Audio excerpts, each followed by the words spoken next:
Kani gadega Batisi TV, bat pidang pet yaki kubor baman kasni.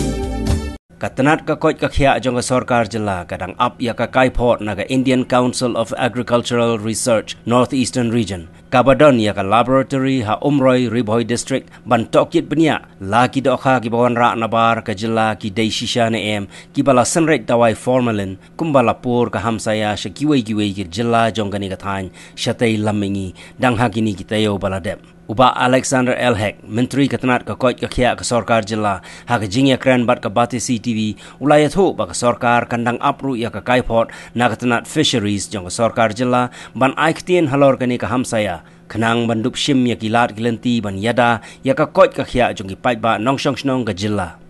Dangshen ka Sorkar jilla lemba katanat fisheries kalalet shim nuksa ya ki Dohkha bala 1 point na shabar ban pha pet bnia ha ka Icar ban lap laki don em ka jingma ya ki paitba ha ka liang ka koit ka khia ka jing pha pet bnia ka Sorkar Meghala ya ki Dohkha sha ka Icar ka long hadien ba ka Sorkar Manipur bat ka Sorkar Nagaland kila penmi ya ka hukum ban khangno ya ki Dohkha ba 1 point na shabar halor ka jingkenno bala penon kam ban inject daga Dawai Formalin ban pennek jubor ya ke jing syam jong ki Dohkha kani gadai ka juk ka Dawai bala penon kam ban inject ya ki breu ki belayap ban light na ke jing pot la ne ke jing sma jong ka met Nagalian ke jongi ngidang suyok information bentang impat yo ka official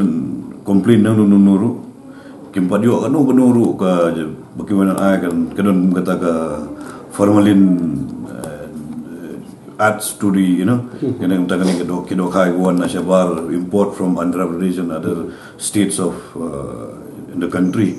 tinggi impat yo ban le iru am nomor kan badan kanu ka formal complain ke bagi asing yang kumta nomor bagi le I baka Assam government kalau 10 days ban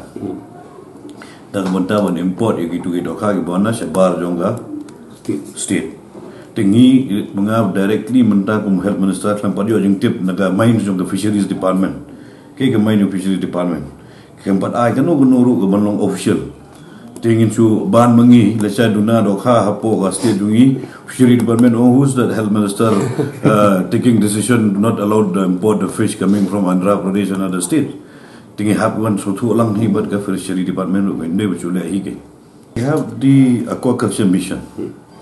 bagi persyang pada promote ini ki local fish bro sodong nak benda bagi yo ban pendap ya jing ke demand for the consumption of fish apo Meghalaya jui kadang la persyang ke government jui kadang apo ke por jui ke por tike syong pode hakini ki beneficiaries ki hado kano kila ban promote nak benda ban pen dap ya general kam jui Dohkha apo state jui Menda ke don kam bagi breu jungi ke shim it proportionally they which long just for the time pass making the ponds and all they have to be upgrade their economy through the facilities given for this aquaculture mission dan amangi baro angim shim kita ki facilities baga Sorkar ka kuno ban promote ika economy la jongru self economy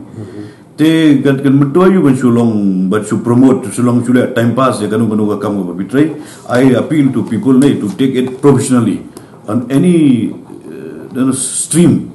the government facilities have been made available for people ban ta jinun kan yo pa ba kini ban shim be professionally